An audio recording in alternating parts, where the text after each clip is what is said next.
DSP Sinha, সোমবার পর্যন্ত ED হেফাজতে শান্তি প্রসাদ সিনহা আমাদের সঙ্গে রয়েছেন প্রতিনিধি শানিক। এই নিয়োগ দুর্নীতি মামলায় শান্তি প্রসাদ সিনহাকে এবার ইডি হেফাজতে নিয়ে যাওয়া হলো, ঠিক কোন কোন বিষয়ে প্রশ্নের উত্তর খোঁজার চেষ্টা করছে আর কি কি আপডেট রয়েছে?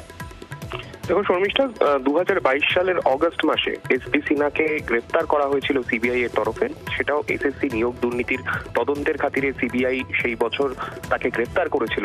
তারপর তাকে সিবিআই হেফাজতের মেয়াদ সম্পূর্ণ হওয়ার পরে তারপর থেকে তিনি জেল হেফাজতে ছিলেন এবং আজকে গত পরশুদিন তাকে ইডির তরফে শোন অ্যারেস্ট দেখানো হয় ওই মামলাতেই, অর্থাৎ সেই নিয়োগ দুর্নীতি মামলাতেই শোন অ্যারেস্ট দেখানো হয়। আর্থিক লেনদেন সংক্রান্ত বেশ কিছু তদন্ত ইডির তরফে করা হবে এই মর্মে আজকে যখন তার কোর্ট প্রোডাকশন হয়, সেক্ষেত্রে আজকে তার ইডি হেফাজতের দাবি করা হয় ইডির আইনজীবীদের তরফে।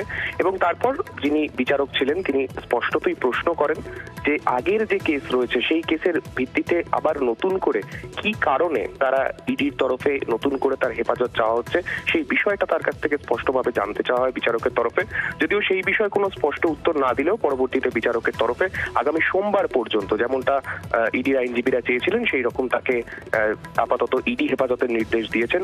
এবং শান্তি প্রসাদ সিনহার এই নতুন করে যে ইডি হেফাজত, তাতে এই এসএসসি নিয়োগ দুর্নীতির ক্ষেত্রে বেশ কিছু নতুন তথ্য উঠে আসবে বলে এমনটাই মনে করা হচ্ছে। ধন্যবাদ।